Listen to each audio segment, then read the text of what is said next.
জনদরদি এক সিএম এর অফিসে একদিন আচমকা বোমা হামলা হয়। সেই হামলায় সিএম মারা যায় এবং অনেকেই গুরুতর আহত হয়। তাদের মধ্যে একজন রিপোর্টারও ছিল। সিএম সবার এতই পছন্দের ছিল যে তার মৃত্যুতে পুরো দেশ ভেঙে পড়ে। অনেকেই তো কষ্ট সহ্য করতে না পেরে সুইসাইড পর্যন্ত করতে যায়। তখনই একটা স্পেশাল চ্যানেল আর সেখানকার স্পেশাল রিপোর্টার সিএম এর মৃত্যুর রহস্যের সন্ধানে নামে। কিন্তু আপনার আমার মতো তাদেরও জানা ছিল না এই অভিযানে তাদের সামনে কি কি তথ্য আসতে চলেছে। সন্দেহের তালিকায় ছিল অনেকের নাম, তবে আসল কালপ্রিট কে সেটা সত্যিই সবার কল্পনার বাইরে। কিন্তু প্রশ্ন হলো, এমন জনদরদি সিএম কে মারতে চাইবে কে? কি শত্রুতা আছে এর পেছনে?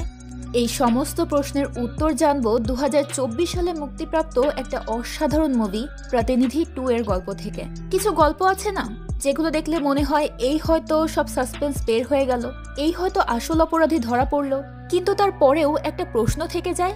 আজকের গল্পটা ঠিক সেরকমই একটা গল্প। শেষ পর্যন্ত না দেখলে আসল কালপ্রিট কে সেটা বুঝতেই পারবেন না। তাই শেষ পর্যন্ত দেখার অনুরোধ নিয়ে চলুন এখন সরাসরি গল্পে চলে যাই। মুভির শুরুতেই আমরা আলেকা নামের একটা মহিলাকে দেখতে পাই, যে নিউজ চ্যানেলের কন্ট্রোল রুমে বসে হ্যারি নামের একজনকে বলছে পিএম আর সিএম এর মিটিং লাইভ হওয়া উচিত। সবকিছু রেডি হওয়ার পর আমরা স্মিতার গ্রাউন্ড রিপোর্ট নেব। এরপর আলেকা তার রিপোর্টারকে নিউজ করতে বলে। আলেকার রিপোর্টার সিএম এর বাড়ির সামনে দাঁড়িয়ে নিউজ করছিল। এদিকে সিএম প্রজাপতি তার কেবিনে বসেছিল। তখন তার স্ত্রী আর ছেলে বিশ্বাস এখানে আসে। তারা কোথাও যাচ্ছিল, তাদের সাথে প্রজাপতিরও যাওয়ার কথা ছিল, কিন্তু প্রজাপতির পিএম এর সঙ্গে মিটিং ছিল, তাই প্রজাপতি তাদের সঙ্গে যায় না। এরপর বিশ্বাস আর তার মা বেরিয়ে যায়। কিছুক্ষণ পর প্রজাপতির অ্যাসিস্ট্যান্ট সিরি তার সঙ্গে দেখা করতে আসে। এর কিছুক্ষণ পর সিরি বেরিয়ে তার গাড়িতে উঠে পড়ে। এখানে প্রজাপতির বিশেষ সিকিউরিটি গোবিন্দও ছিল। সিরি গাড়ি নিয়ে চলে গেলে সেখানকার বডিগার্ড তাদেরকে স্যালুট দেয়। সিরি বের হওয়ার সাথে সাথেই সেখানে বড় একটা ব্লাস্ট হয়, যার ফলে সিএম এর পুরো ক্যাম্প অফিস ধ্বংস হয়ে যায়। এই নিউজটা এনএনসি টিভি চ্যানেলে লাইভ দেখানো হচ্ছিল। এই এনএনসি নিউজ চ্যানেলটা আলেকার ছিল। আলেকার রিপোর্টার ওই জায়গায় নিউজ করছিল, যার ফলে নিউজটা লাইভ চলছিল। এই ব্লাস্ট দেখে আলেকা ভয় পেয়ে যায়। সে তার রিপোর্টার স্মিতার সঙ্গে কন্ট্যাক্ট করার চেষ্টা করে। ব্লাস্টটা সিএম এর রুমে হয়েছিল। এরপর এই সিন এখানেই কাট হয়ে যায়। এরপর আমাদেরকে কয়েক মাস আগের দিন দেখানো হয়, যেখানে আমরা আলেকাকে দেখতে পাই। আলেকা লং টাইম ধরে ইউএসএতে ছিল। আলেকা তার ফ্রেন্ডকে বলে, আমি এখন ইন্ডিয়াতে ফিরতে চাই। আলেকার ফ্রেন্ড বলে, তুমি 10 বছর আগে সেখানে গিয়েছিলে। আমি ভেবেছিলাম তুমি ইউএসএতে অনেক সুখের জীবন কাটাবে, কিন্তু তোমার মধ্যকার জার্নালিজম এখনো বেঁচে আছে। আলেকা বলে, দেশ বদলালে আমাদের জীবন বদলায়, কিন্তু চিন্তা ভাবনা বদলায় না। আলেকার ফ্রেন্ড বলে, এই দেশে পরিবর্তন আনা এত সহজ নয়। আলেকা বলে, দেশ অবশ্যই বদলাবে, কোনো ঘটনা তো বদলাতে পারবো না, কিন্তু যা সত্যি তা নিয়ে নিউজ দেখিয়ে অবশ্যই পরিবর্তন আনা যাবে, আর এই পরিবর্তন আমি নিজে নিয়ে আসব। আলেকার ফ্রেন্ড বলে, তুমি সত্যি লিখলেও সেটা পেপারে ছাপবে না। যদি কেউ সত্যি বলতে চায় তাহলে কোনো চ্যানেল সেটা টেলিকাস্ট করতে চায় না। আলেকা বলে, এজন্য আমি একটা নিউজ চ্যানেল স্টার্ট করেছি, এমনকি এটার কাজও শুরু হয়ে গেছে। আলেকার ফ্রেন্ড বলে, তোমার টাকা আছে তাই তুমি চ্যানেল স্টার্ট করে ফেলেছ, কিন্তু তোমার যার আওয়াজের প্রয়োজন তাকে তুমি সহজে পাবে না। আলেকা বলে, আমি জানি এটা সহজ নয়, আর আমার সহজ জিনিস পছন্দও নয়। আলেকার ফ্রেন্ড বলে, কাকে খুঁজবে? খোঁজার জন্যও তো কাউকে প্রয়োজন। আলেকা বলে, তুমি কিছুই জানো না। 10 বছর আগে আমি কায়ারের মতো পালিয়ে গিয়েছিলাম। তুমি কি ভাবছো আমি এই সাহস কোথা থেকে পেয়েছি? আমি আমার সব টাকা লাগিয়ে নিউজ চ্যানেল খোলার প্রস্তুতি নিচ্ছি। এই কনফিডেন্স কোথা থেকে এলো? এর উত্তর একটা মাত্র লোক, আর সে হলো চেতন। নেক্সট সিনে আমরা দেখি একটা মহিলা বাজারে টমেটো কিনছিল, কিন্তু ওই দোকানদার তার কাছ থেকে টমেটোর অতিরিক্ত দাম চায়। লোকটা কোনোভাবেই দাম কমায় না। তখন সাই নামের একটা লোক সেখানে টমেটো নিয়ে এসে বলে, এখানে টমেটো 50 টাকা কেজি। এটা শুনে ওই মহিলাটা সেখান থেকে কিনতে যায়। সাইয়ের কাছে বহু মহিলা ভিড় জমায় টমেটো কিনতে। এতে ওই লোকটা রেগে সেখানকার সব মহিলাদেরকে তাড়িয়ে দেয় আর সাইকে ধরে মারতে থাকে। তখন সাই সামনে একজন বয়স্ক লোককে দেখিয়ে বলে, আমি জানি না, ওই বয়স্ক লোকটা আমাকে এগুলো বিক্রি করতে বলেছে, আমি কমিশনের জন্য এসব করেছি। তখন ওই লোকটা ওই বয়স্ক লোকটাকে 2000 টাকা দিয়ে সেখান থেকে চলে যেতে বলে, কিন্তু বয়স্ক লোকটা সাইকে বলে, উনি আমাকে 2000 টাকা দিচ্ছেন, তুমি ওকে 10 কেজি টমেটো দিয়ে দাও। লোকটা এতে রেগে যায় আর বলে, আমি পুরো মালের জন্য 2000 টাকা দিয়েছি। বয়স্ক লোকটা বলে, 1 কিলোর দাম 200 টাকা হলে 2000 টাকায় 10 কিলো হবে। কৃষকদের অর্ধেক দামে সবজি দিলে দেশের কৃষকরা রাজার মতো থাকবে। ওই লোকটা বয়স্ক লোকটাকে হুমকি দিয়ে বলে, বেশি ভাষণ দিও না, না হলে তোমার টমেটোর সঙ্গে তোমার জমিও কেড়ে নেব। এখানে ওই বয়স্ক লোকটার সঙ্গে ওই লোকটার তর্ক হয়। এদিকে আমরা শহরের মিনিস্টার মানিবাবুকে দেখতে পাই। এই মিনিস্টার ছিল কারাপ্টেড। মিনিস্টারের কাছে একজন বয়স্ক মহিলা এসে বলে একটা লোককে সে থাকতে দিয়েছিল, সে এখন তার বাড়ি দখল করতে চাইছে। মহিলাটা এর বিচার চাইছিল, কিন্তু এই মিনিস্টার এর কোনো বিচার না করে উল্টো মহিলাকে বলে আমি আপনাকে 1 কোটি টাকা দেব, আপনি আপনার বাড়ির 50% আমাকে লিখে দিন। মহিলাটা এতে রাজি হয় না। মিনিস্টার তার লোকেদেরকে মহিলাটাকে ওখান থেকে বের করে দিতে বলে। তখন ওই বাজারের একটা লোক ওই বয়স্ক লোকটাকে ধরে আনে। ওই লোকটা মিনিস্টারকে বলে এই বয়স্ক লোককে মার্কেটে সবজি বিক্রি করা বন্ধ করতে বলুন, কারণ সে আমাকে মেরেছে। মিনিস্টার জিজ্ঞেস করে তুমি কি এই বয়স্ক লোককে মেরেছো? এখানে ফ্ল্যাশব্যাকে দেখানো হয় বাজারের ওই লোকগুলো ওই বয়স্ক লোককে মারতে যাচ্ছিল। তখন ওই বয়স্ক লোকটাও তাদেরকে মারতে শুরু করে। এই বয়সে তার গায়ের এত জোর দেখে তারা সবাই অবাক হয়ে যায়। সিন প্রেজেন্টে আসে। মিনিস্টার ওই লোককে জিজ্ঞেস করে তুই কার কাছে মার খেয়েছিস, আর তুই তাকে এখানে কেন এনেছিস? লোকটা বলে আমি তো উল্টো তাকে মারতে চেয়েছিলাম, কিন্তু তার কাছে ক্যামেরা ছিল, তাই এখানে নিয়ে এসেছি। ওই লোকটা ক্যামেরা বের করে মিনিস্টারকে দেয়। মিনিস্টার ওই ক্যামেরা দেখে বলে এই ক্যামেরা তো অনেক ভালো, তোমারও কি ইউটিউব চ্যানেল আছে? এসো, আমি তোমাকে আসল ফুটেজ দেখাচ্ছি। মিনিস্টার ওই বয়স্ক লোককে ভেতরে নিয়ে গিয়ে ক্যামেরা ধরে কিছু দেখায়। সেখানে অনেক গাঁজা ছিল। এই সব কিছু ওই ক্যামেরায় ভিডিও হয়, আর এই ভিডিও সোশ্যাল মিডিয়ায় লাইভ হচ্ছিল, যেটা সিএম প্রজাপতির নজরে পড়ে। এসব দেখে প্রজাপতি রেগে মিনিস্টারকে কল করে বলে ওখানে কি হচ্ছে আমি সব দেখতে পাচ্ছি, তোমার প্ল্যানিং পারফরমেন্স সব অনেক ভালো, পুলিশ খুব দ্রুতই তোমার কাছে পৌঁছে যাবে। প্রজাপতি তাকে তার পদ থেকে বরখাস্ত করে। তখন এই বয়স্ক লোকটা তার মুখোশ খুলে ফেলে। মুখোশের আড়াল থেকে বেরিয়ে আসে এক মধ্যবয়স্ক লোক। এই লোকটাই ছিল মুভির মেইন হিরো চেতন। এর কথাই মূলত আলেকা বলছিল, কারণ একজন চেতনের মধ্যেই সত্য প্রকাশের সাহস ছিল। এরপর আলেকা চেতনের সঙ্গে দেখা করতে আসে। সাই চেতনের সঙ্গেই থাকতো। সাই তাকে বলে যে আলেকা এনএনসি নামের একটা চ্যানেল খুলতে চাইছে। আলেকা বলে আমি বহু বছর আগে একজন জার্নালিস্ট ছিলাম। চেতন বলে আমিও একজন জার্নালিস্ট, কিন্তু বর্তমানে একজন ফ্রিল্যান্সার। আলেকা বলে আমি জানি চেতন, আমি তোমাকে আর তোমার চ্যানেলকে ফলো করি। সাই বলে ডিজিটাল ফলো তো ঠিক আছে, কিন্তু আপনি তাকে ফলো করে এই পর্যন্ত চলে এসেছেন, এটা একটু সন্দেহ হচ্ছে। আলেকা বলে আমাদের চ্যানেলের জন্য আমি তোমাকে সিইও হিসেবে চাই। চেতন বলে আপনাকে ধন্যবাদ, কিন্তু আমি আপনার চ্যানেলের জন্য সঠিক নই, আমি কোনো চ্যানেলের জন্যই সঠিক নই, এজন্যই ফ্রিল্যান্সিংয়ে কাজ করি। আলেকা বলে এই চ্যানেল তোমার মতো লোকেদের জন্যই, যারা সত্য বলার সাহস রাখে। চেতন বলে চ্যানেলটা আপনি ভালো কাজের জন্য শুরু করেছেন, কিন্তু আপনি এর জন্য ইনভেস্ট করেছেন। যখন আপনি টাকা রিকভার করতে যাবেন তখন আপনার ভরসা নিয়ে সংশয় পড়ে যাবে, আর ধীরে ধীরে এই চ্যানেলের খবরও বদলে যেতে শুরু করবে। আলেকা বলে আমি টাকা অবশ্যই ইনভেস্ট করেছি, কিন্তু প্রফিট কামানোর জন্য নয়। চেতন বলে 1 কাপ চায়ের দাম 7 টাকা, 6 কাপের জন্য হয় 42 টাকা। যদি আমরা 40 টাকা দিয়ে চলে যাই তাহলে দোকানদার আমাদের থেকে 2 টাকা চাইবে। 2 টাকার জন্য তার লস হবে না, কিন্তু সে তার প্রফিট ছাড়তে রাজি নয়। এটা শুধু ছোট একটা চায়ের দোকান, কিন্তু আপনার তো এত বড় একটা টিভি চ্যানেল, বিজনেস বদলাতে পারে, কিন্তু প্রফিট নয়। আলেকা বলে সে টি স্টলের জন্য ইনভেস্ট করেছে প্রফিটের জন্য, আর আমি ইনভেস্ট করেছি রেজাল্টের জন্য, রিটার্নের জন্য নয়। চেতন বলে যদি আপনি রিটার্ন না চান তাহলে আপনার কোম্পানির রেট বাড়বে, আর যদি আপনি পরিস্থিতিকে ইগনোর করেন তাহলে আপনার পরিবারের ওপর হামলা হবে। যদি শুধু আমার কথা আপনাকে প্রভাবিত করে তাহলে এসব বাস্তবে ঘটলে আপনার কি হবে? এটা বলে চেতন উঠে যাচ্ছিল। তখন আলেকা বলে আমি তাদের অ্যাকশনের ব্যাপারে ভাবছি না, আমি আমার বাবার রিয়াকশনের ব্যাপারে ভাবছি। তুমি ফ্যামিলির কথা বললে তাই আমি ভাবছি আমার ফ্যামিলিকে ইউএসএ থেকে এখানে নিয়ে আসব। চেতন বলে আমি আপনার কোম্পানিতে কেন জয়েন করব? আলেকা বলে 2019 সালে লিকার স্ক্যাম হয়েছিল, তার রিপোর্টার তুমি ছিলে, কিন্তু সেটা তুমি অন্যরকমভাবে টেলিকাস্ট করেছিলে। এরপর স্যাং মাফিয়ার স্টোরি, যেটা টেলিকাস্ট হয়নি। 2020 সালে ইরিগেশন ইরেগুলারিস্ট, তুমি যতই লড়াই করে যাও না কেন, যা টেলিকাস্ট হয় সেটা শুধু শো অফ মাত্র। এর কারণে তোমাকে তোমার জবও ছাড়তে হয়। আমার শুধু এরকম একজনকে চাই যার মধ্যে সত্যি বলার সাহস আছে, আর সেটা তুমি। চেতন বলে 2013 সালে কোলগেট স্ক্যামের খবরটা সঠিক ছিল, আর টেলিকাস্টও হয়েছিল, আর ওই কেসে সত্যের জিত হয়েছিল।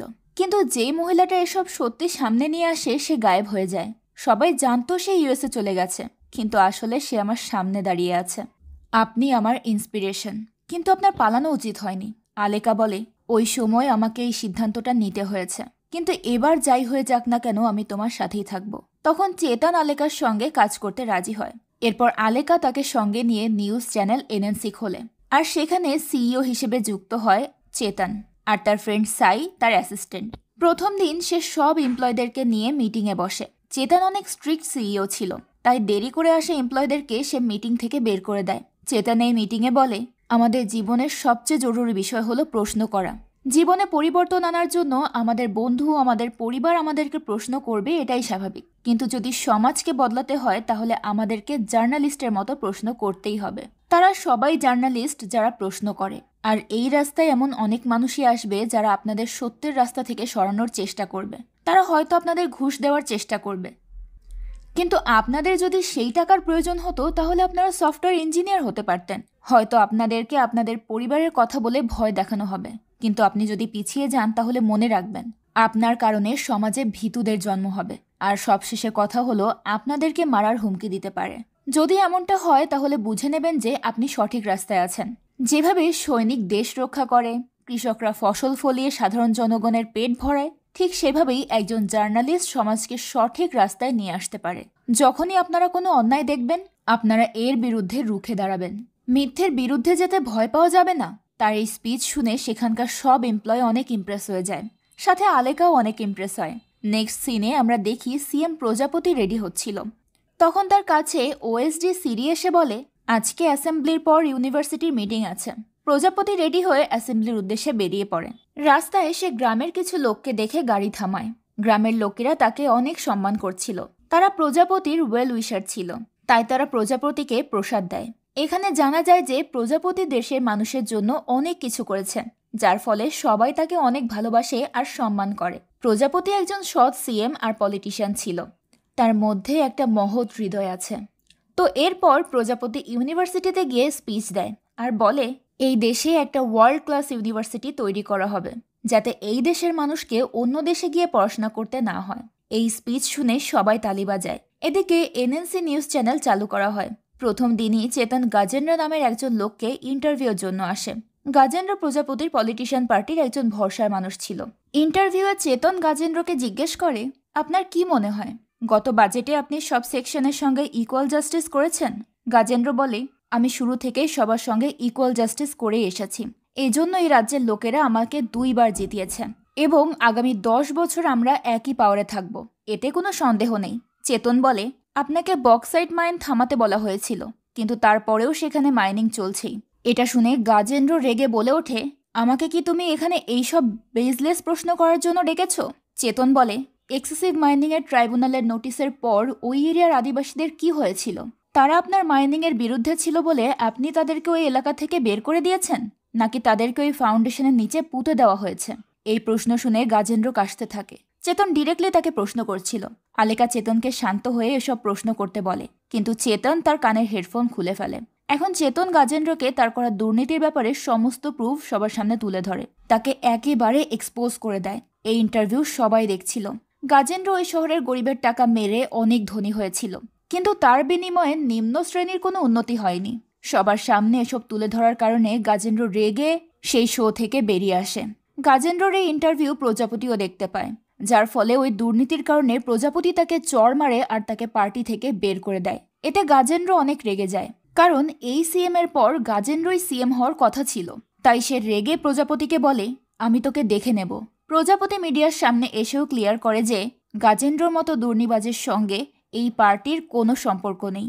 গাজেন্দ্রর কিছু লোক এসে এনএনসি অফিসে পাথর ছুঁড়তে থাকে, কিন্তু চেতন এসব ইগনোর করে। চেতনের এই কাজে আলেকা অনেক ইমপ্রেস হয়ে যায়, যার ফলে তাদের মধ্যে বেশ ভালো একটা বন্ডিং তৈরি হয়। চেতনের সাহসিকতার কারণে চ্যানেলটা খুব দ্রুতই পপুলার হয়ে ওঠে। এই চ্যানেলটাই একমাত্র সব দুর্নীতিবাজ নেতাদের সত্যি তুলে ধরত, তাই রাজ্যের সব মানুষ এই চ্যানেলের নিউজের জন্য অপেক্ষা করে থাকত। অন্য চ্যানেলের আগেই সব ইউনিক নিউজগুলো চেতন এই চ্যানেলে প্রচার করত। পরের সিনে আমরা প্রভাত মিশ্রা নামের একজন পলিটিশিয়ানকে দেখতে পাই। কাউকে সিএম বানানোর ক্ষমতা তার হাতে ছিল। হোম মিনিস্টার প্রভাতকে কল করে বলে, নেক্সট ইলেকশনে গাজেন্দ্র তাদের সিএম ক্যান্ডিডেট হবে। তারা যে কোনোভাবেই ইলেকশন জিততে চায়। গাজেন্দ্র ছিল প্রজাপতির বিপরীত পক্ষ। প্রভাত তাকে সিএম হতে সাহায্য করার প্ল্যান করে। প্রথমেই সে গাজেন্দ্র নিউজটা এনএনসি চ্যানেল থেকে সরানোর জন্য তার পিএকে বলে চেতনকে ফোন করে 250 কোটি টাকা অফার করতে। প্রভাতের পিএ চেতনকে কল করে। চেতন তখনও স্টুডিওতেই ছিল।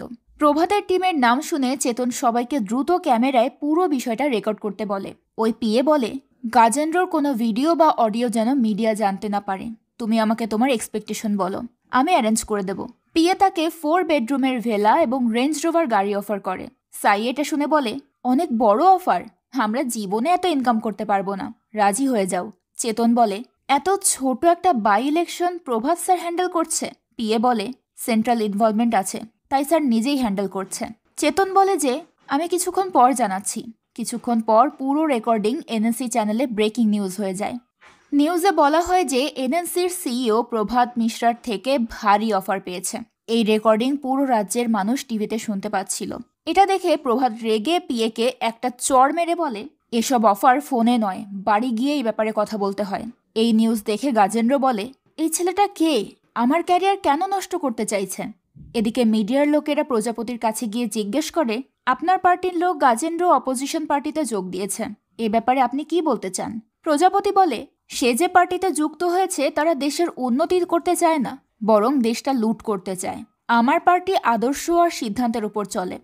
আমার পার্টিতে যদি কেউ অন্যায় করে, সে যদি আমার ছেলেও হয়, জনতার আদালতে সেও শাস্তি পাবে। এনএনসি নিউজে বলা হয় যে বাই ইলেকশনে পিএসপি পার্টি বিজনেসম্যান নারসিমহাকে টিকিট দিয়েছে। গাজেন্দ্র আর নারসিমা দুজনেই ইলেকশনে দাঁড়ায়। নারসিমা প্রজাপতির পক্ষে ইলেকশনে দাঁড়িয়েছিল। বিভিন্ন জায়গায় তাদের পোস্টার লাগানো হয়। এদিকে প্রভাতও ইলেকশনে গাজেন্দ্রকে জেতানোর প্ল্যান বানাচ্ছিল। নারসিমহা রাজ্যের লোকেদের থেকে ভোট পাওয়ার জন্য তাদেরকে টাকা, মদ, খাবার সব দিচ্ছিল। এরপর এনএনসি চ্যানেলে বলা হয়, আজ সন্ধ্যায় একটা ব্রেকিং নিউজ আসতে চলেছে, আপনারা অপেক্ষা করুন। যেহেতু এনএনসিতে ইউনিক খবর প্রচার করা হতো, তাই সাধারণ জনতা সেই ব্রেকিং নিউজের অধীর আগ্রহে অপেক্ষা করতে থাকে। ওই ব্রেকিং নিউজের ব্যাপারে আলেকাও কিছুই জানতো না, তাই সে চেতনকে এই ব্যাপারে জিজ্ঞেস করে, কিন্তু চেতন তাকেও কিছু বলে না। জনগণকে টাকা আর মদ দেওয়াতে জনগণ নারসিমহাকে সাপোর্ট করছিল। এরপর এনএনসিতে ব্রেকিং নিউজ শুরু হয়। নারসিমাও টিভি চালায়। নিউজে চেতন নারসিমার সমস্ত অন্যায়ের কাজের ফুটেজ দেখায়, যেখানে নারসিমহার মদ, টাকা বিতরণের ফুটেজ দেখানো হয়। চেতন বলে, এটা আসল ব্রেকিং নিউজ নয়, ইলেকশনের আগে এসব হয়, কিন্তু আসল ব্রেকিং নিউজ সেই সব লোকেদের ব্যাপারে যারা বিদেশে গিয়ে কাজ করে নিজেদের ফ্যামিলির ভবিষ্যৎ সুরক্ষিত করতে চায়। চেতন এখানে গালফ কান্ট্রির ব্যাপারে কথা বলে। সেই দেশের সাথে নারসিমা ডিল করত। সেখানে চেতন ওই দেশে কাজ করা ইন্ডিয়ান শ্রমিকদের থাকার জায়গা দেখায়, যে জায়গাটা ছিল খুবই ছোট আর অস্বাস্থ্যকর। নারসিমা ওই লোকদেরকে অনেক টর্চার করছিল। সেই ফুটেজটাও নিউজে দেখিয়ে চেতন নারসিমাকে এক্সপোজ করে দেয়। এই নিউজ দেখে গাজেন্দ্র অনেক খুশি হয়, কারণ এখন তার প্রতিদ্বন্দ্বী কমে যাবে। নারসিমা তখন তার লয়ার চন্দ্রশেখরকে ফোন করে আর বলে, ইলেকশনের একদিন আগে সে আমাকে বদনাম করার জন্য এসব করেছে। লয়ার বলে, আমি এখনই এই প্রোগ্রাম বন্ধ করার ব্যবস্থা করছি। চন্দ্রশেখর কোর্টের অর্ডার নিয়ে প্রোগ্রাম বন্ধ করতে চলে যায়। যাওয়ার পথে সে চেতনকে ফোন করে বলে, আপনি কি এই টেলিকাস্ট বন্ধ করবেন? চেতন তখন চন্দ্রশেখরের ডিটেলস জানতে চায়। চন্দ্রশেখর তার ডিটেলস দেয় আর বলে যে তার প্রোগ্রাম থামানোর জন্য সে কোর্টের অর্ডার নিয়ে আসছে। সে বলে, আমি 15 মিনিটের মধ্যেই আসছি। চেতনও তখন তাকে স্টুডিওতে আসতে বলে দেয়। ফোন রাখার পর এই বিষয়টাও চেতন নিউজে বলে দেয়, আর নারসিমহা নিউজের মাধ্যমে এসব দেখতে পায়। চেতন এরপর ব্রেক নিয়ে একজন জার্নালিস্টকে ডেকে বলে, ওই লয়ার আসছে, তার ইন্টারভিউ নিয়ে তাকে ব্যস্ত রেখো। এরপর আবার চেতন নিউজ চ্যানেলে আসে আর বলে, কিছুক্ষণ আগে আমরা নারসিমার অন্যায়ের টেলিকাস্ট দেখেছিলাম, এবার আসুন তার রিপোর্ট দেখি। তখন টিভিতে স্টুডিওর বাইরের ফুটেজ দেখানো হয়, যেখানে বাকি জার্নালিস্টরা লয়ারের ইন্টারভিউ নিচ্ছিল। চন্দ্রশেখর ইন্টারভিউতে বলে, আমি এই প্রোগ্রাম বন্ধ করতে এসেছি। টিভিতে এসব দেখে নারসিমা চন্দ্রশেখরকে কল করে বলে, তোমার সময় নষ্ট করার জন্য সে তোমার লাইভ ইন্টারভিউ নিচ্ছে। ফোন রাখার পর নারসিমা বলে, আমি এতবার নিজের বিয়ের ভিডিও দেখিনি, আমার হার্টবিট বন্ধ হয়ে যাওয়ার আগে এসব বন্ধ করে দাও। চন্দ্রশেখর টেলিকাস্ট বন্ধ করতে চেতনের কাছে যায়। চেতন সেসব নিউজে দেখায় আর বলে, এই অর্ডারের সত্যতা কতটুকু সেটা যাচাই করা হবে, এরপর এই প্রোগ্রাম বন্ধ করা হবে। আলেকা চেতনকে বলে, কোর্ট স্টে অর্ডার দিয়েছে, আমাদেরকে এই প্রোগ্রাম বন্ধ করতে হবে। চেতনও তখন তার প্রোগ্রাম বন্ধ করে দেয়, কিন্তু এতক্ষণ যা যা হয়েছে সেই সব কিছু দেশের জনগণ দেখে ফেলেছে, যার কারণে রাস্তায় নারসিমহার বিরুদ্ধে র্যালি বের হয়। সবাই নারসিমহাকে বয়কট করছিল। চেতন সেসবের ফুটেজও দেখায়। এটা দেখে নারসিমহা বলে, টাইটেল বদলেছে কিন্তু প্রোগ্রাম না। সে অনেক সৎ জার্নালিস্ট। পরদিন নারসিমা প্রজাপতির কাছে এসে এইসব কারণে ক্ষমা চায়, কিন্তু প্রজাপতি বলে, তোমার ক্ষমা চাওয়ার কোনো অধিকার নেই। যদি তোমার মতো মানুষ পার্টিতে আসে তাহলে পার্টির পাশাপাশি পুরো সমাজ ধ্বংস হয়ে যাবে। তুমি যেহেতু ইলেকশনে দাঁড়িয়েছো তাই আমি এটা থামাতে পারবো না। এখন সবকিছু জনগণের হাতে। এই কথা বলে প্রজাপতি সেখান থেকে নার্সিমাকে তাড়িয়ে দেয়। এরপর প্রজাপতি বলে, আমাদের ওই জার্নালিস্টকে কংগ্রাচুলেট করা উচিত। রাতের বেলা চেতন তার বাইক নিয়ে বাড়ি ফিরছিল। তখন তার রাস্তায় অনেক ধোঁয়া ছড়ানো হয়। ধোঁয়ার কারণে চেতন সামনে কিছুই দেখতে পাচ্ছিল না। এতে চেতনের মনে একটু সন্দেহ জাগে। সে বাইক নিয়ে সামনে এগোলে সামনের একটা তারের সঙ্গে তার বাইক আটকে যায়, যার ফলে চেতনের বাইক পড়ে যায়। তখন চেতনের উপর কিছু লোক হামলা করে এবং তাকে মারার চেষ্টা করে। চেতনও তাদের সঙ্গে ফাইট করে, কিন্তু এই লড়াইয়ে চেতন অনেক আহত হয়ে পড়ে। পরদিন হসপিটালে আলেকা তার সঙ্গে দেখা করতে আসে। চেতন এখন ঠিক ছিল। অবশ্য আলেকার চেতনকে নিয়ে কোনো চিন্তাই ছিল না। তখন সাই বলে, তার চোট লেগেছে, কিন্তু আপনার এতে কোনো চিন্তা নেই? আলেকা বলে, এমন ছোটখাটো বিষয় নিয়ে চিন্তা করা আমাদের পলিসি নয়। চেতন বলে, আমি ঠিক আছি। সাই বলে, এইবার তুমি বেঁচে গেছো, কিন্তু প্রতিবার তো আর বাঁচবে না। চেতন বলে, আসলে আমি না, বরং ওরা বেঁচে গেছে। আলেকা বলে, আমাদের এখন থেকে অনেক সাবধানে থাকতে হবে। সাই ঠিকই বলেছে। আমি জানি যে আমি আসল বিপদকে ইগনোর করছি, কিন্তু আমারও ভয় লাগছে। এইবার আমরা বেঁচে গেছি, কিন্তু প্রতিবার আমরা নাও বাঁচতে পারি। এটা শুনে চেতন হেসে বলে, যদি এই কাজ এতটাই সহজ হতো তাহলে আমি আপনার কোম্পানিতে কখনোই জয়েন করতাম না। কিন্তু কিছু লোকের হামলা করার কারণে আমি সমাজের প্রতি আমার দায়িত্ব ইগনোর করতে পারবো না, কারণ আমি ভালোভাবেই জানি এই মিথ্যে কিভাবে মানুষের জীবনকে ধ্বংস করে দেয়। এখানে ফ্ল্যাশব্যাকে দেখানো হয় ছোটবেলায় চেতনের বাবা মা মারা যাওয়ার পর একটা লোক তাকে অনাথ আশ্রমে নিয়ে আসে। সেখানে অনেক বাচ্চা ছিল, কিন্তু সবাই আলাদা আলাদা থাকতো। কিন্তু চেতন সবাইকে খুব সুন্দর একটা বন্ধনে আবদ্ধ করেছিল, যার ফলে সবাই একসাথে মিলেমিশে থাকতে শুরু করে। সেখানে একটা মেয়ে একটা বেঞ্চ বানিয়ে বলে, যখন তোমাদের একা লাগবে তোমরা এই বেঞ্চে এসে বসবে, তখন আমাদের মধ্যে কেউ তোমাদের বন্ধু হয়ে যাবে। সেখানে একদিন চেতন একা বসেছিল। তখন ওই বাচ্চা মেয়েটা তার পাশে এসে বসে। চেতন ওই অনাথাশ্রমে খুব ভালো ছিল। সেখানকার মালিক তাকে খুব ভালোবাসতো। কিন্তু একদিন ওই এলাকার প্রভাবশালী এক লোক তাদের ওই অনাথাশ্রমের জমিটা জোর করে কেড়ে নিতে চায়, কিন্তু ওই মালিক এতে রাজি হয় না। যার ফলে রাতের বেলা ওই লোকটা দলবল নিয়ে এসে ওই অনাথাশ্রমে আগুন লাগিয়ে দেয়। মালিক এটা আগে থেকেই দেখতে পেয়েছিল। আগুন লাগার সাথে সাথে সে বাচ্চাদেরকে উঠিয়ে নিয়ে ওই বাড়ি থেকে কোনোভাবে বের করে দেয়। কিন্তু একটা লোক এটা দেখে ভেতরে এসে ওই মালিকের পেটে ছুরি ঢুকিয়ে দেয়। এটা দেখে চেতন ছুটে আসে তার কাছে। মালিক ওই সময় চেতনকে বলে, সবাইকে তাদের আসল রূপ দেখানো উচিত, সমাজকে বলবে এরা কেমন। এটা বলে সে মারা যায়। সিন প্রেজেন্টে আসে। চেতন বলে, যদি আমরা সত্যি না বলি তাহলে এই মিথ্যাই ইতিহাসে লেখা হয়ে থাকবে। আমরা যা জানি তা বলা আমাদের দায়িত্ব, আর আমরা যা জানি না তা জানার চেষ্টা করতে হবে। ওই মালিক চেতনকে নিজের ছেলের মতোই ভালোবাসত, তাই সমাজের সকল খারাপ মানুষদের অন্যায়ের ব্যাপারে সকলকে জানানোর জন্য চেতন এই চ্যানেলে কাজ করার সিদ্ধান্ত নিয়েছে। এরপর চেতন আবার নিউজে এসে বলে, ইলেকশনের আগে আমাদের রিপোর্টাররা জনগণকে জিজ্ঞেস করেছিল যে তারা এই বছর ভোট দেবে কিনা। তখন লোকজন বলেছে তারা এই বছর ভোট দেবে না। জনগণের মতামত টিভিতে দেখানো হয়। চেতন বলে, তাদের ভোট দেওয়াতে বা না দেওয়াতে কিছু আসে যায় না, কারণ এতে সমাজের কোনো পরিবর্তন আসবে না। কয়েক বছর লড়াইয়ের পর আমরা এই অধিকার পেয়েছি। এটা শুধু আমাদের হক নয়, এটা আমাদের দায়িত্ব। এটা এই জন্য যাতে অফিস বা স্কুল থেকে আপনার মেয়েরা নিরাপদে বাড়িতে ফেরে। এজন্য শক্ত আইনের প্রয়োজন, আর এটা সেই ব্যক্তি করবে যাকে আপনারা ভোট দেবেন।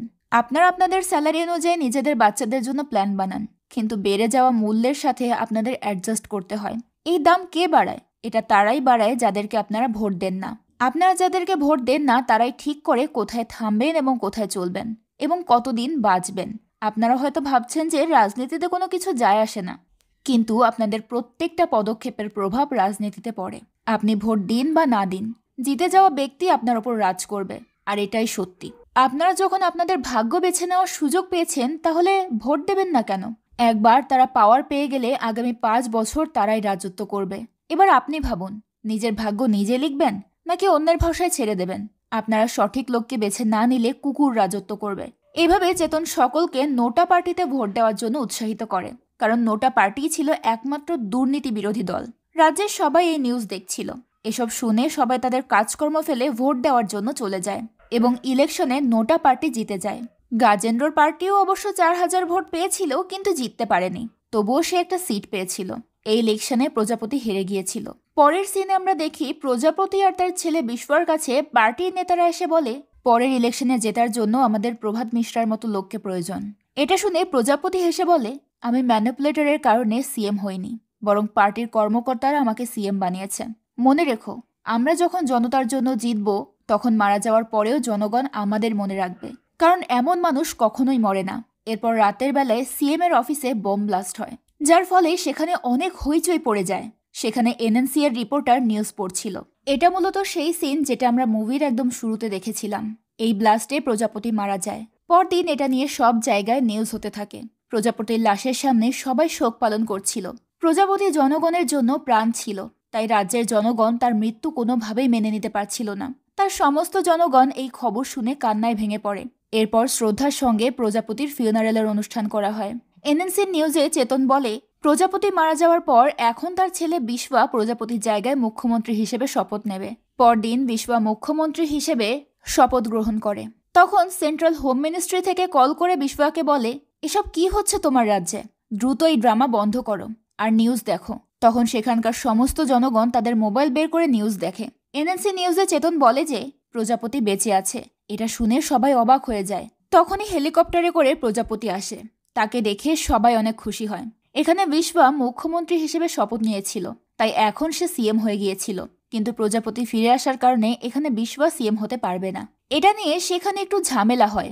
প্রাইম মিনিস্টার নম্রতা বিশ্বাকে জিজ্ঞেস করে, আগে বলো সিএম এর উপর হামলা কে করেছে, আর এতদিন সিএম কোথায় ছিল? বিশ্বা বলে, এই অ্যাটাকের পেছনে ক্রান্তি এক্সেল গ্যাংয়ের হাত আছে, আর এটা প্রমাণও হয়ে গেছে। নম্রতা বলে, এটা কনফার্ম করা তোমার কাজ নয়, সিবিআই এর কাজ। প্রজাপতির মৃত্যুর খবর শুনে অনেক পরিবারের মানুষ আত্মহত্যা করেছে। তাদের ফ্যামিলিকে এখন কি জবাব দেবে? নম্রতা বলে, এই কেস সিবিআই ইনভেস্টিগেশন করবে, আর যতদিন না সত্যিটা সামনে আসছে ততক্ষণ পর্যন্ত বিশ্বাই এই চেয়ারে বসার সুযোগ পাবে। এরপর নম্রতা বিশ্বাকে বলে, যদি আপনি এতে রাজি না হন তাহলে আমি কোর্টেও যেতে পারি। বিশ্বা তখন আর কিছুই বলে না। যারা প্রজাপতির মৃত্যুর খবর শুনে আত্মহত্যা করার চেষ্টা করেছিল, চেতন তাদের সঙ্গে দেখা করতে হসপিটালে যায়। সেখানে চেতন নিউজ করে। সে এক লোককে বলে, আপনার নেতা ক্ষমতা আসার আগেও তো আপনি বেঁচে ছিলেন, তাহলে এখন কি হয়েছে? আপনার নেতার জন্য আপনার ভালোবাসা নিজের ফ্যামিলি থেকেও বেশি। যদি আপনি আপনার নেতাকে এতই ভালোবাসেন তাহলে তাকে সম্মান করুন, তাকে ভোট দিন, কিন্তু এভাবে আত্মহত্যা করাটা তো পাগলামি। সিএমকে মারার চেষ্টা করা হয়েছিল, এটা নিয়ে সব জায়গায় নিউজ চলতে থাকে। সিবিআইকে এই কেস হ্যান্ডেল করার দায়িত্ব দেওয়া হয়। এই কেসের দায়িত্ব সিবিআই অফিসার বিক্রম সন্তোষের হাতে পড়ে। বিক্রম প্রজাপতির সঙ্গে দেখা করতে তার বাড়িতে আসে। বিক্রম সেখানে প্রজাপতির বডিগার্ড গোবিন্দকে সন্দেহ করে। বিক্রম প্রজাপতিকে বলে, আমি 2 ঘন্টা আগে এখানে এসেছি। আপনার বাড়ির প্রতিটা কোণা আমি দেখেছি, শুধু এটা চেক করার জন্য যে মিস্টার গোবিন্দ সিকিউরিটি কিভাবে হ্যান্ডেল করছে। গোবিন্দ বলে, সেটা পরেই জানা যাবে যে আপনি কোন লুপহোলের মাধ্যমে ভেতরে এসেছেন। সিকিউরিটিকে অ্যালার্ট না করে সিএম এর সাথে দেখা করা অসম্ভব। বিক্রম বলে, আপনি হয়তো ভুলে গেছেন, বম ব্লাস্ট সিএম এর অফিসেই হয়েছিল। 2 জন অফিসার আজ লেট করে এসেছে। রাতে ডিউটি করার কারণে তাদের মধ্যে একজন ঘুমোচ্ছিল। আর নর্থ সাইডের সার্ভিস গেটে একটা লুপহোল আছে, আপনি সেটা আগে ইনভেস্টিগেট করুন। বিক্রম ভেতরে গিয়ে প্রজাপতিকে জিজ্ঞেস করে, এই সিএসও গোবিন্দ আপনার জন্য কত বছর ধরে কাজ করছে? প্রজাপতি বলে, 7 বছর। বিক্রম জিজ্ঞেস করে, ব্লাস্ট হওয়ার রাতে আসলে কি হয়েছিল? প্রজাপতি বলে, ওই দিন আমি আমার অফিসে কাজ করছিলাম। তখন সিরি আর গোবিন্দ এসে আমাকে বলে আমার জীবনের ঝুঁকি আছে। গোবিন্দ আমাকে সিরির সঙ্গে সেফ হাউসে যেতে বলে। আমি তার কথা মেনে সেখানেই চলে যাই। বিক্রম বলে, এই সেফ হাউসটা কোথায়? আপনাকে কোথায় নিয়ে গিয়েছিল তারা? প্রজাপতি বলে, আমি জানি না। সিকিউরিটিতে ভরা একটা বাড়িতে ফোনের সিগন্যালও পাওয়া যাচ্ছিল না। বিক্রম বাইরে বেরিয়ে এলে গোবিন্দ বলে, এখন আর ভেতরে আসতে পারবেন না, ওই লুপহোল সিল করে দিয়েছি। বিক্রম গোবিন্দকে একা তার সাথে নিয়ে যায় জিজ্ঞাসাবাদের জন্য। গাড়িতে বিক্রম গোবিন্দকে বলে, তুমি 7 বছর ধরে সিএম এর সঙ্গে কাজ করছো, তুমি তার প্রত্যেকটা মুভমেন্টের ব্যাপারে জানো। ওই দিন ব্লাস্টের আগে কি হয়েছিল আমার প্রত্যেকটা মুহূর্তের ডিটেলস চাই। গোবিন্দ বলে, সিএম এর তার ফ্যামিলির সাথে একটা বিয়ের অনুষ্ঠানে যাওয়ার কথা ছিল, কিন্তু হঠাৎই পিএম এর সঙ্গে একটা অ্যাপয়েন্টমেন্ট ফিক্স হওয়ায় সিএম আর সেখানে যায়নি। আমি তার জন্য ডিনারের অ্যারেঞ্জমেন্ট করতে বাইরে আসি। তখন সিরি আমাকে জানায় যে সিএম স্যারের জীবনের ঝুঁকি আছে। আমি দ্রুত সিএম স্যারকে অ্যালার্ট করে তাকে সেফ হাউসে পাঠিয়ে দিই। এরপর বিক্রম গোবিন্দকে নিয়ে ক্রাইম সিনে যায়। সেখানে বিক্রম গোবিন্দকে জিজ্ঞেস করে, তুমি সিরির কথা ব্লাইন্ডলি বিশ্বাস করে নিলে? গোবিন্দ বলে, সিরি আমাকে ভিডিও দেখিয়েছিল। বিক্রম জিজ্ঞেস করে, ওই ভিডিওতে কি ছিল? গোবিন্দ বলে, ওই ভিডিওতে বম ব্লাস্টের রিগার্ডিং ইনফরমেশন ছিল। বিক্রম তখন ওই ভিডিও দেখতে চায়। গোবিন্দ বলে, সেটা সিরির ফোনে ছিল, আমি সেটাতেই দেখেছি। বিক্রম আরও জিজ্ঞাসাবাদ করলে গোবিন্দ তাকে ওয়ারেন্ট নিয়ে আসতে বলে চলে যায়। বিক্রম তার কনস্টেবল মহেন্দ্রকে বলে, গোবিন্দ আর তার পরিবারের গত 6 মাসের ব্যাংক অ্যাকাউন্টের অ্যাক্টিভিটি ডিটেলস বের করতে। এরপর বিক্রম সিরির সঙ্গে দেখা করতে তার অফিসে যায়। এখানে জানা যায় যে বিক্রম আর সিরি একে অপরকে আগে থেকেই চিনত। সিরি বলে, দিল্লি D20 সামিটের পর আজ আমাদের দেখা হলো, জীবন কেমন চলছে? বিক্রম বলে, আমরা দুজনেই গভর্নমেন্ট অফিসার আর ফ্রেন্ড, তাই এটা ভুলে একজন কমন সিটিজেন হয়ে জবাব দাও। সিএম এর ওপর করা হামলা কার প্ল্যান হতে পারে? সিরি বলে, প্রজাপতি স্যার অনেক ভালো মানুষ, কিন্তু ভালো মানুষ হওয়া সত্ত্বেও তার অবশ্যই কোনো না কোনো শত্রু থাকবেই। বিক্রম তাকে জিজ্ঞেস করে, ওই রাতে কি হয়েছিল আর ওই ভিডিও তোমাকে কে পাঠিয়েছিল? সিরি বলে, জানি না, আমাকে সেটা অচেনা একটা নাম্বার থেকে পাঠানো হয়েছিল। বিক্রম ওই ভিডিও দেখতে চায়, কিন্তু সিরি বলে, আমার কাছে সেটা নেই। আমরা সিএম স্যারকে সেফ হাউসে নিয়ে যাওয়ার সময় ওই ফোনটা অফিসেই ফেলে গিয়েছিলাম, যাতে আমাদের কেউ ট্র্যাক না করতে পারে। ব্লাস্টের কারণে ওই ফোনটা নষ্ট হয়ে গেছে। বিক্রম বলে, আমার কেন যেন মনে হচ্ছে তুমি এই কেসে আমার সঙ্গে কোঅপারেট করতে চাচ্ছ না। সিরি বলে, আমি তো তোমার প্রশ্নের জবাব দিচ্ছি। বিক্রম বলে, হ্যাঁ, তবে আমি চাই যে তুমি যা জানো সবটা আমাকে বলো। সিএম এর ওপর অ্যাটাক হতে চলেছে, এটা তুমি কিভাবে জানলে? তুমি নিশ্চয়ই কিছু লুকাচ্ছ। কাকে বাঁচাচ্ছ? সিএম এর সঙ্গে কাজ করে তুমি তাকে ধোকা দিচ্ছ না তো? সিরি বলে, না, আমার ওপর এমন কোনো বেসলেস অ্যালিগেশন লাগিও না। বিক্রম জিজ্ঞেস করে, তাহলে বলো ওই ভিডিওতে কি ছিল? সিরি তাকে কিছুই বলে না। তখন বিক্রমের সঙ্গে বিশ্বয়া দেখা করতে আসে আর বলে, আমার বাবার ওপর অ্যাটাক কে করেছে সেটা আমি জানতে চাই। বাবা ফিরে আসার পর থেকে আমার কোনো কথারই জবাব দিচ্ছে না। আপনাকে কিছু বলেছে কি? বিক্রম বিশ্বয়াকেও জিজ্ঞাসাবাদ করে। বিক্রম জিজ্ঞেস করে, বম ব্লাস্ট হয়েছে এটা আপনি কিভাবে জানলেন? বিশ্বয়া বলে, যখনই আমরা ফাংশনে পৌঁছাই আমাদের সবার ফোনে নোটিফিকেশন আসে। ফোন খুলে দেখি নিউজে বম ব্লাস্টের ব্যাপারে বলা হচ্ছে। নিউজে বম ব্লাস্টের পুরো ভিডিও চলছিল। পরের সিনে বিক্রম অফিসে বসেছিল। তখন কনস্টেবল পুরুষোত্তম এসে তাকে বলে, ওই রাতে সিরি ফোনে কোনো ভিডিও পায়নি। বিক্রম বলে, কেউই সন্দেহের তালিকায় নেই, তারাই সিএমকে বাঁচিয়েছে। কিন্তু তারা কি সব সত্যি বলছে? পুরুষোত্তম বলে, আমি জানি না তারা সত্যি বলছে কিনা, কিন্তু সবাই কনভিকশনের সঙ্গে নিজের স্টোরি শোনাচ্ছে, এজন্যই আমার তাদের উপর একটু সন্দেহ হচ্ছে। বিক্রম বলে, একদম ঠিক বলেছ, সত্যির কোনো মূল্য নেই, তবে মিথ্যে অনেক মূল্যবান। সময় অনেক বদলে গেছে। পুরুষোত্তম বলে, আমার মনে হচ্ছে সবাই আপনার থেকে কিছু না কিছু লুকাচ্ছেন। বিক্রম বলে, আমার ওই ভিডিওটা চাই। ওই ভিডিওটাতে কি ছিল? সিএমকে কেউ কেন মারতে চায় আমি এসব জানতে চাই। পুরুষোত্তম সেখান থেকে চলে যায়। এরপর বিক্রম গোবিন্দ, সিরিয়ার বিশ্বয়াকে নিয়ে ভাবতে শুরু করে। এদিকে চেতন ওই বম ব্লাস্টের ব্যাপারে ইনভেস্টিগেশন করতে নার্সিমার কাছে যায়, আর তারপর যায় গাজেন্দ্রর কাছে। কিন্তু কোনো কিছুই সে জানতে পারে না। চেতনও ওই ব্লাস্টের ব্যাপারে ইনভেস্টিগেশন করছিল। চেতন নিউজেও এসব বলে যে কে সিএমকে মারতে চেয়েছিল এটা এখনো জানা যায়নি। কে হতে পারে? বিক্রম ইনভেস্টিগেশন করতে করতে চেতনের ব্যাপারে জানতে পারে। বিক্রম চেতনকে নিয়েও কিছুটা সন্দেহ করে। ক্রাইম সিনে বিক্রম ডগ স্কোয়াড পাঠিয়েছিল। পুরুষোত্তম তাকে জানায় যে তাদের ডগ স্কোয়াড কিছু একটা পেয়েছে। বিক্রম তখন তার কুকুরটাকে নিয়ে এনএনসিতে চেতনের কাছে যায়। তার কুকুর চেতনের কাছে গিয়ে ঘেউ ঘেউ করতে শুরু করে।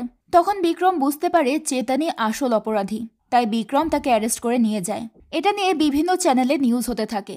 জনগণ চেতনের অ্যারেস্টের ব্যাপারটা মানতে পারছিল না, তাই তারা রাস্তায় নেমে এসে প্রতিবাদ করে। ইন্টারোগেশন রুমে বিক্রম চেতনকে জিজ্ঞাসাবাদ করে, কিন্তু চেতন একদমই কুল হয়ে বসেছিল। পুরুষোত্তম তার আইডি কার্ড তার সামনে রাখে। বিক্রম জিজ্ঞেস করে, এটা ক্রাইম সিনে কি করছিল? চেতন বলে, আমি মিডিয়ার প্রতিনিধি, এটা আমার কার্ড। আর এমনিতেও আমি 8:47 ক্রাইম সিনে নয়, বরং সিএম এর ক্যাম্প অফিসে ছিলাম। বিক্রম বলে, তুমি সেখানে কি করছিলে, তাও আবার বম ব্লাস্টের আগে? পুরুষোত্তম বলে, হয়তো সে বম ব্লাস্টের লাইভ টেলিকাস্ট করতে চেয়েছিল। বিক্রম বলে, হ্যাঁ, এটা হতে পারে। এরপর চেতনকে জিজ্ঞেস করে, লাইভ কভারেজ করতে গিয়েছিলে নাকি লাইভ ব্লাস্ট? পুরো রাজ্যের ফার্স্ট হ্যান্ড ইনফরমেশন তুমি সবার আগে কিভাবে পাও? সিএম এর বম ব্লাস্ট, বিশবার শপথবিধি, সিএম এর ফিরে আসা, তুমি এসব খবর আগে থেকে কিভাবে জানতে পারো? তুমি কি মিডিয়া প্রফেশনাল নাকি মাফিয়া? কে তুমি? চেতন বলে, আমি একটা প্রশ্ন। এটা শুনে বিক্রম বলে, আমি কোনো কেস হাতে নিলে সেখানে কোনো প্রশ্ন হয় না, শুধু উত্তর হয়। চেতন বলে, গ্রেট সিবিআই অফিসার বিক্রম সন্তোষ ইনভেস্টিগেশন করতে করতে কুকুরের মতো শুকতে শুকতে আমার কাছে পৌঁছে গেছে। ওই দিন এত সম্মানের সঙ্গে হিন্দু ধর্ম অনুযায়ী যে লাশকে পোড়ানো হয়েছিল, সেই বডিটা কার? সিএম এর জায়গায় কে মরেছিল, এটা আগে বের করুন। তখন এই বডিটার ব্যাপারে নিউজটা চ্যানেলে দেখানো হয়। এটা দেখে বিক্রম অনেক অবাক হয়ে যায়। তখন বিক্রমের বস তাকে ফোন করে বলে, তুমি কি করছো? তোমার ইনফরমেশনের আগে আমি নিউজ থেকে সব জানতে পারছি। আরো বেশি ঝামেলা হওয়ার আগে এই বিষয়টা সলভ করো। বিক্রম চেতনকে বলে, তুমি আমার সঙ্গে গেম খেলছো? এই নিউজটা মিডিয়া পেল কিভাবে? চেতন বলে, আমরা কোনো জিনিস জানি না বলে দুনিয়াও যে সেটা জানবে না, এটা ভাবা অনেক বড় বোকামি। বিক্রম বলে, আজকের পর থেকে যদি কোনো নিউজ মিডিয়াতে লিক হয় তাহলে না তুমি বাঁচবে আর না তোমার চ্যানেল থাকবে। চেতন বলে, আগে ওই ডেড বডির ব্যাপারে খোঁজ নিন, আপনাকে সিবিআই অনেক ভরসা করে। বিক্রম চলে যাওয়ার পর পুরুষোত্তম চেতনকে জিজ্ঞেস করে, ওই লোকটা কে ছিল? চেতন বলে, যদি আমি সব বলে দেই তাহলে আপনি কেন স্যালারি নিচ্ছেন?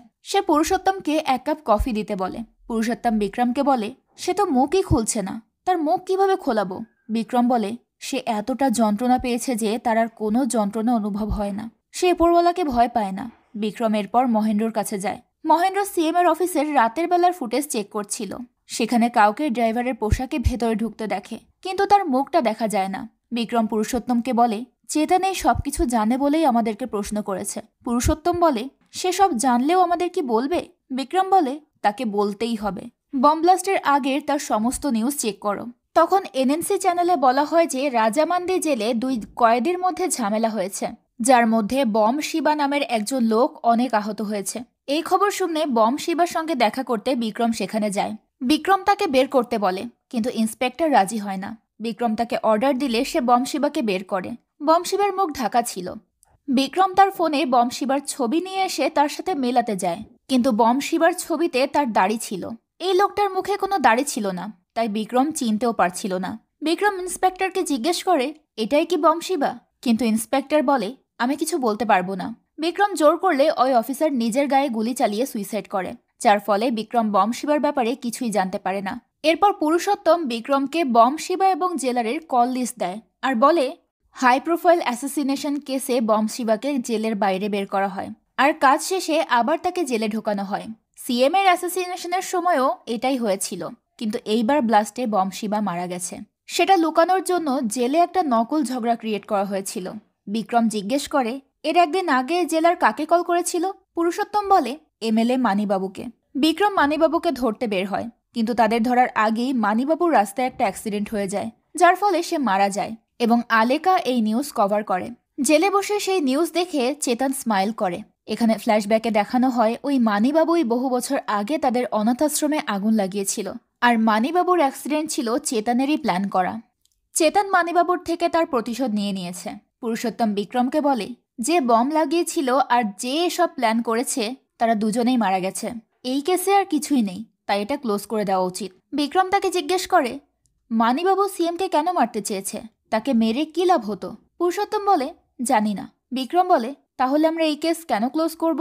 তখন বিক্রমের বস তাকে কল করে বলে, তুমি 5 দিনের মধ্যে এই কেস ক্লোজ করার প্রতিশ্রুতি দিয়েছিলেন। আজ 4র্থ দিন। মিডিয়া প্রতি ঘন্টায় ঘন্টায় ব্রেকিং নিউজ দিয়ে যাচ্ছে। আজ যদি তুমি কেসটা সলভ করতে না পারো তাহলে আমি অন্য কাউকে এই কেসের দায়িত্ব দেব। বিক্রম তখন রেগে পুরুষোত্তমকে সেখান থেকে যেতে বলে। এমন সময় পুরুষোত্তমকে সিরি ফোন করে। পুরুষোত্তম ফোনটা রিসিভ করলে তখন সিরির ওপর বিক্রমের সন্দেহ হয়। এদিকে এনএনসি চ্যানেলে বলা হয় যে 2 ঘন্টা পর নতুন একটা ব্রেকিং নিউজ আসতে চলেছে। বিক্রম এদিকে চেতনের কাছে গিয়ে বলে, এই কেসের ইনভেস্টিগেশন করতে করতে আমি তোমার বিউটিফুল লাভ স্টোরি সম্পর্কেও জানতে পেরেছি। চেতন বলে, আপনি শুধু এতটুকুই খুঁজে পেয়েছেন, এর মধ্যে নতুন কি আছে? আমরা সেদিন সবাই মারা যেতে পারতাম, কিন্তু সৌভাগ্যবশত বেঁচে গিয়েছি। এখানে সিন ফ্ল্যাশব্যাকে যায়। আমরা দেখি ওই অনাথাশ্রমে যে মেয়েটা চেতনের বন্ধু হয়েছিল সেই ছিল সিরি। তারা বড় হওয়ার পর তাদের বন্ধুত্ব ভালোবাসায় বদলে যায়। সিরি আর চেতন অনেকটা সময় একসঙ্গে কাটিয়েছিল। বিক্রম বলে, তোমার পাস্টের ব্যাপারে জানার কোনো ইন্টারেস্ট কারো নেই। তোমার ড্রাইভারকে আমরা তোমার লাভ স্টোরি জানার জন্য মারিনি। ওই দিন সিএম এর অফিসে কে গিয়েছিল সেটা জানার জন্য মেরেছি। তুমি হয়তো ভাবছো আমি এটা কিভাবে জানতে পারলাম। এখানে দেখানো হয় সিরির ড্রাইভার বিক্রমকে বলে যে চেতন ড্রাইভারের পোশাক পরে গাড়ি নিয়ে বেরিয়ে গিয়েছিল। বিক্রম জিজ্ঞেস করে, আমি জানতে চাই যে তুমি সিএমকে কেন মারতে চেয়েছিলে। আর এর মাঝে আমাকে একটা সিম্বল অনেক কনফিউজ করছিল, তোমার চ্যানেলের লোগো, সিরির রুমে রাখা শোপিস আর গোবিন্দর ঘাড়ে বানানো ট্যাটু। তোমাদের তিনজনের মধ্যে এই সিম্বলটা কমন। আমি ভাবছিলাম কিভাবে তুমি সব নিউজ জানতে পারতে। এটা হলো সেই আসল রহস্য। আসলে গোবিন্দ আর সিরির মাধ্যমেই চেতন সব নিউজ পেয়ে যেত। বিক্রম জিজ্ঞেস করে, তোমরা কারা আর এই সিম্বলের মানেই বা কি? চেতন বলে, অন্ধকারে লুকিয়ে থাকা সত্যি জানার জন্য, দুর্নীতিকে দমন করার জন্য এবং অন্যায়কারীকে নিধন করার জন্য এই সিক্রেট সোসাইটির জন্ম হয়, দ্য সিম্বল অফ ট্রুথ। এখানে ফ্ল্যাশব্যাকে দেখানো হয় ওই দিন অনাথ আশ্রমে যারা বেঁচে যায় তাদেরকে নিয়েই চেতন এই দল গঠন করেছিল, যারা সমস্ত ইনফরমেশন চেতনকে দিত। বিক্রম জিজ্ঞেস করে, তোমরা যেহেতু এতটাই ভালো তাহলে সিএমকে কেন মারতে চাও? বিক্রম বলে, কতবার এটা বলবেন? যদি আমি মারতেই চাইতাম তাহলে শিকার বাঁচতই না। আমি শুধু দুর্নীতিবাজকে সামনে আনতে চাই, তাকে মারতে চাই না। এটা আমার মোটো। বিক্রম জিজ্ঞেস করে, তাহলে তুমি সেখানে কেন গিয়েছিলে? আর ওই ভিডিওতে কি ছিল? চেতন বলে, কিছুক্ষণ অপেক্ষা করুন, একসাথে টিভিতে দেখে নেব। এটা শুনে বিক্রম রেগে গিয়ে বলে, কেস রিলেটেড কোনো ইনফরমেশন টিভিতে দেখাতে মানা করেছিলাম। চেতন বলে, আমার আসলে অন্যের কথা না শোনার অসুখ আছে। চিন্তা করবেন না, আপনাকেও একটা কপি দেওয়া হবে। বিক্রম জিজ্ঞেস করে, সত্যি করে বলো তুমি সেখানে কেন গিয়েছিলে? এখানে ফ্ল্যাশব্যাকে পুরো ঘটনা দেখানো হয়। সিরি চেতনের ফোন পেয়ে দ্রুত গাড়ি নিয়ে সিএম এর অফিসে যাচ্ছিল। রাস্তায় ওই ড্রাইভার বদল হয়। ড্রাইভারের পোশাক পরে গাড়িতে চেতন ওঠে। এরপর অফিসে গিয়ে সিরি আর গোবিন্দ প্রজাপতিকে একটা ভিডিও দেখায়। সেটা দেখে প্রজাপতি অনেক অবাক হয়। গোবিন্দ চেতনকে ড্রাইভারের পোশাক পরে ছদ্মবেশে সেখান থেকে বের করে নিয়ে যেতে বলে। তখন ওই অফিসে সিএমকে মারার জন্য বম শিবা একটা বম ফিট করছিল। তখন ওই বম শিবার সঙ্গে চেতনের মারামারি হয়। একটা পর্যায়ে চেতন বম শিবাকে সিএম এর চেয়ারে ছুড়ে দেয় আর তারপর সেখান থেকে বের হয়ে যায়। তখন এই বমটা ব্লাস্ট হয়ে যায় আর ওই ব্লাস্টে চেতন অনেক আহত হয়। বাইরে তখন স্মিতা রিপোর্ট করছিল, তাই সেও বেশ আহত হয়। আলেকা চেতনের সঙ্গে কন্ট্যাক্ট করার চেষ্টা করেছে, কিন্তু চেতন কোনো সাড়া দেয় না। আলেকা ভাবে চেতন মারা গেছে। এই সিনটাও আমরা মুভির শুরুতে দেখেছিলাম। চেতন কিছুক্ষণ পর উঠে দাঁড়ায় আর আলেকাকে নিশ্চিত করে যে সে বেঁচে আছে। এরপর চেতন তার ড্রাইভারের পোশাক ছিঁড়ে ফেলে। ততক্ষণে সিরি প্রজাপতিকে নিয়ে বেরিয়ে এসেছিল। ওদিকে সিএম এর চেয়ারে বম শিবার লাশ পাওয়া যাওয়াতে সবাই ধরে নেয় প্রজাপতি মারা গেছে। চেতন সেখান থেকে বেরিয়ে নিজের পোশাক বদলে গিয়ে নিউজ করে আর সাই সেই সবকিছু ভিডিও করে, যেটা পরে টিভিতে দেখানো হয়। সিন প্রেজেন্টে আসে। ইন্টারোগেশন রুমে হঠাৎ করে কিছু লোক জানালা ভেঙে ঢুকে পড়ে। তারা চেতনকে মারতে এসেছিল। এখানে ওই লোকেদের সঙ্গে বিক্রমের কিছুক্ষণ ফাইট হয়। চেতন সেখানে বসে এই সমস্ত কিছু দেখছিল। ওই লোকগুলো বিক্রমকে মারতে যাচ্ছিল। তখন চেতন তাকে বাঁচিয়ে নেয়। এরপর তারা দুজন তাদের সঙ্গে ফাইট করতে থাকে। এই ফাইটে বিক্রম অনেক আহত হয়। এই ঘটনার পুরো ভিডিও এনএনসি চ্যানেলে দেখানো হচ্ছিল। ওই হামলার ব্যাপারে চেতন আগে থেকেই জানতো, তাই সে নিউজ কভার করার জন্য সেখানে আগে থেকেই ক্যামেরা ফিট করে রেখেছিল, যার মাধ্যমে পুরো ভিডিওটা লাইভ দেখানো হয়। সবাইকে মারার পর চেতন ওই ক্যামেরা বন্ধ করে বিক্রমের কাছে গিয়ে বসে। বিক্রম তখন তাকে একটা সিগারেট দেয়। চেতন বিক্রমকে বলে, আপনি ভালোভাবেই জানতেন যে এখানে আমার উপর হামলা হবে। বিক্রম বলে, তুমি এখানে ক্যামেরা কেন রেখেছিলে? চেতন বলে, এই রাজ্যে যত সব অন্যায় হচ্ছে সেসবের সোর্স এই ক্যামেরায় আছে, সেই জন্য। তখন বিক্রমকে তার বস কল করে বলে, আমাদের কাস্টাডিতে থাকার পরেও তার ওপর হামলা হয়েছে, তুমি কি করছো? বিক্রম বলে, সবকিছু ঠিক আছে, সিচুয়েশন কন্ট্রোলে আছে এখন। আমি এই কেস ক্লোজ করার পর আপনার সঙ্গে দেখা করছি। বিক্রম চেতনকে বলে, আমাকে এই ভিডিও কেন দিচ্ছ না? চেতন বলে, কেন? অপরাধী কে তা তো আপনি ভালোভাবেই জানেন। বিক্রম বলে, আমার জানাটা জরুরি নয়। আমাকে 48 ঘন্টা সময় দেওয়া হয়েছে। এই 48 ঘন্টার মধ্যে আমাকে কেসের সঙ্গে পুরো চ্যাপ্টার ক্লোজ করতে হবে। তার এভিডেন্স আমাকে দাও। চেতন বলে, এটা আগে থেকেই টিভিতে টেলিকাস্ট হচ্ছে আর আপনার কাছে এভিডেন্স আছেই। এটা শুনে বিক্রম অবাক হয়ে জিজ্ঞেস করে, আমার কাছে এভিডেন্স আছে? চেতন বলে, আমাকে ধরার আগেই আপনার কাছে এভিডেন্স ছিল। পরের সিনে আমরা দেখি প্রজাপতি আর তার ছেলে খাবার খাচ্ছেন। সেখানে প্রজাপতির স্ত্রী তাকে বলে, তুমি যখন এখানে ছিলে না তখন বিশ্বয়া তোমাকে অনেক মিস করত। প্রজাপতি বলে, আমি জানি সে আমাকে নিজের প্রাণের থেকেও বেশি ভালোবাসত। এটা শুনে বিশ্বয়া কাশতে শুরু করে। তখন সেখানে এনএনসি এর ব্রেকিং নিউজ দেখানো হয়, যেখানে বলা হয় সিএম এর হামলার একটা ভিডিও আমাদের কাছে এসেছে আর সেখানেই আসল অপরাধী কে সেটা আমরা জানতে পেরেছি। এখানে ভিডিওটা চালানো হয় যেখানে বিশ্বয়া প্রধানের সঙ্গে মিলে সিএমকে মারার প্ল্যান করছিল, কারণ বিশ্বয়া তার বাবার জায়গায় সিএম হতে চেয়েছিল। এসব দেখে বিশ্বয়ার মা অনেক অবাক হয়ে যায়। রাগের মাথায় বিশ্বয়াকে কষে একটা চড় বসিয়ে দেয়। কিন্তু এই ভিডিও দেখে প্রজাপতি একদমই অবাক হয় না, কারণ বম ব্লাস্টের রাতে সিরি তাকে এই ভিডিওটাই দেখিয়েছিল, যার ফলে সে অনেক কষ্ট পেয়েছিল।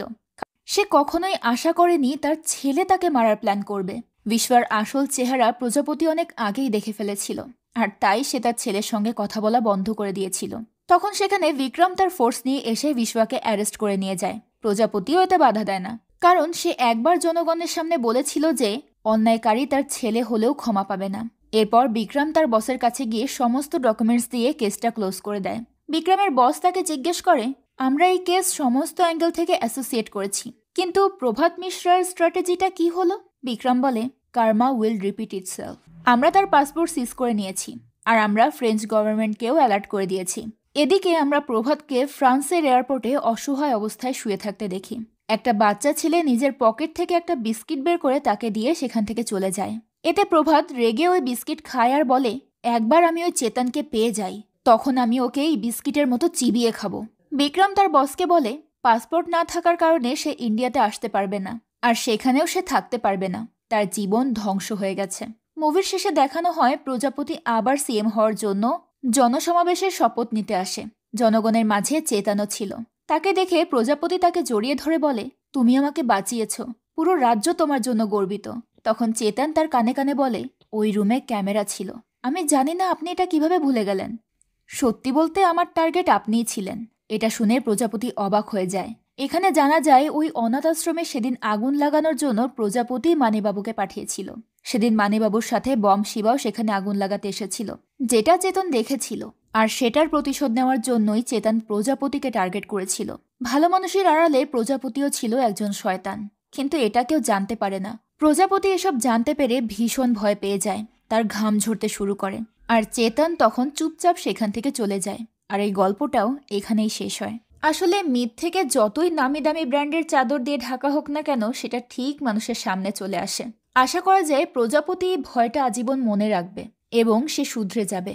তো গল্পটা আপনাদের কাছে কেমন লাগলো সেটা অবশ্যই কমেন্ট করে জানাবেন। আমার কাছে তো বেশ ভালোই লেগেছে, তবে নিজেদের মতামত জানাতে ভুলবেন না। আজকের মতো বিদায় নিচ্ছি, দেখা হবে পরের ভিডিওতে। আল্লাহ হাফেজ।